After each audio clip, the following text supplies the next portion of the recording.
Na escola, todos nós já fomos obrigados, forçados, contra a nossa vontade, a decorar essa maldita fórmula de Bhaskara.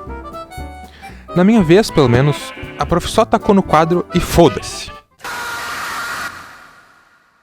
Não explicou de onde vinha nem nada. Não sei se porque ela tava com preguiça ou achava que a gente era burro demais pra entender, mas a real é que nem é difícil entender a origem da fórmula de Bhaskara.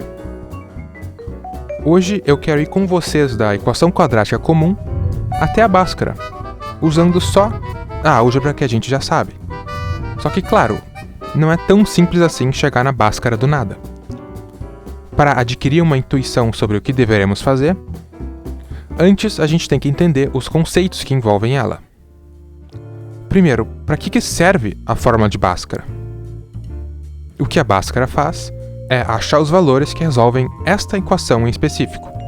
Uma quadrática, que é quando tem no máximo um x elevado ao quadrado, estando ela igualada a zero. Para qualquer equação nesse formato, é só substituir os valorizinhos na Bhaskara e temos a resposta.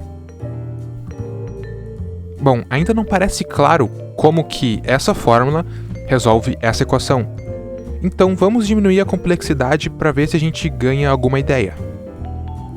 Como que a gente resolvia uma equação com um grau a menos? Tipo essa daqui. Essa aqui é fácil.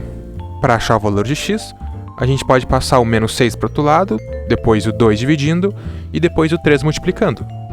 Então é 9 o valor de x que resolve essa equação. Para deixar claro, o que fizemos foi isolar o x. Isso é, fizemos transformações de tal modo que, de um lado da equação, tínhamos apenas o x, e do outro, qualquer coisa que não tivesse x. E é exatamente essa ideia que usaremos para chegar na fórmula de Bhaskara, mas ainda não vai ser tão fácil assim. Perceba que, para uma equação de grau 1, a gente nem decora a fórmula de tão fácil que é isolar o x. Mas para uma quadrática, aí o bagulho fica doido mesmo. Tenta isolar o x nessa equação, fazendo o mesmo que tínhamos feito. Passa o 5 para o outro lado, aí passa o x ao quadrado e depois o menos 6? O x não está isolado porque nos dois lados da igualdade tem x.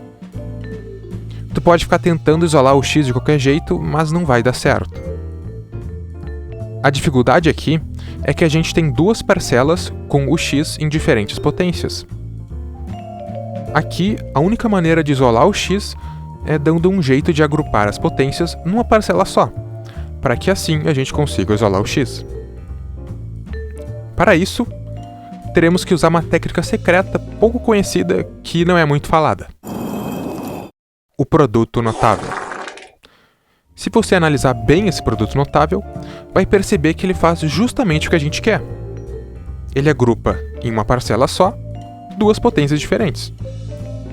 Mas quando a gente volta para aquela equação, não parece que dá para usar esse produto notável. Então a gente vai ter que fazer algumas transformações para fazer ele aparecer. Ao comparar o produto notável de cima com a equação de baixo, temos que o x ao quadrado aparece nas duas igualdades, então não vamos mexer em nada nele. No termo do meio, a gente pode separar aquele 6x em 2 vezes x vezes 3. Desse modo, a parte do 2x se repete tanto em cima quanto embaixo. Então, para chegar mais perto de fazer o produto notável aparecer, aquele a vai ter que ser 3. Assim, as parcelas do meio coincidem. Então o produto notável fica assim. Agora, por último, temos que verificar o último termo. No produto notável é um 9, mas na nossa equação é um 5. Então, para consertar isso, no lado esquerdo da igualdade eu vou somar 0. Tu pode estar se perguntando o porquê de fazer isso? Afinal, somar 0 não muda nada na equação, mas é exatamente por não alterar nada que eu vou o fazer. Porque 0 também pode ser escrito como mais 9 menos 9, não é verdade? Mesmo não tendo feito nada que altere a solução da equação, a gente muda seu visual de tal forma que, finalmente, apareça esse produto notável de cima. E agora sim a gente pode substituir aquilo para agrupar essas duas potências de x. E agora é só fazer as continhas básicas que restam. Menos 9 mais 5 é menos 4, depois passa para o outro lado, aí tira a raiz quadrada dos dois lados, fazendo com que na direita fique mais ou menos 2, e por último a gente passa o menos 3 para o outro lado. Portanto, são essas as soluções para aquela equação quadrática. X é igual a 3 mais ou menos 2, que é 5 ou 1. Se tu quiser, tu pode resolver a equação por Bhaskara, que vai dar o mesmo resultado. Isso porque o que fizemos foi justamente todos os passos que a Bhaskara faz para chegar naquela fórmula, mas fizemos numa equação com números, ao invés de letras. Então vamos voltar para a equação quadrática geral, que eu vou repetir todos esses procedimentos para finalmente chegar na Bhaskara. Primeiro, eu vou dividir tudo por A, porque desse modo, a primeira parcela fica só com o x² que estamos acostumados. Depois eu posso escrever o termo do meio, botando um 2 multiplicando e outro dividindo. Fazer essa transformação não altera a igualdade e faz ficar evidente o termo que multiplica o 2x no produto notável. É esse b sobre 2a. Agora, para consertar o último termo, a gente soma e subtrai esse b sobre 2a ao quadrado, e assim aparece o produto notável, e agrupamos as duas potências de x. Depois a gente passa os termos que sobraram para o outro lado. Depois podemos deixá-los numa mesma fração. Nesse caso eu quis multiplicar e dividir o termo da direita por 4a, porque assim aparece o 4a ao quadrado no denominador, e podemos juntar as duas frações. Depois eu tiro a raiz quadrada de todo mundo, e de novo aparece a palhaçada do mais ou menos.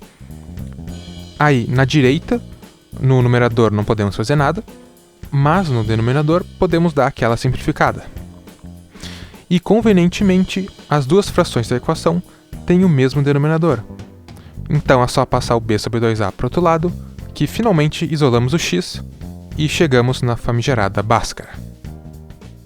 A importância de saber deduzir essa fórmula não é pela fórmula em si, porque se for só para resolver uma equação quadrática, talvez seja melhor só decorar a Bhaskara mesmo, mas é pelas técnicas de manipulação de equações que a gente acabou usando e que são usadas constantemente por toda a matemática.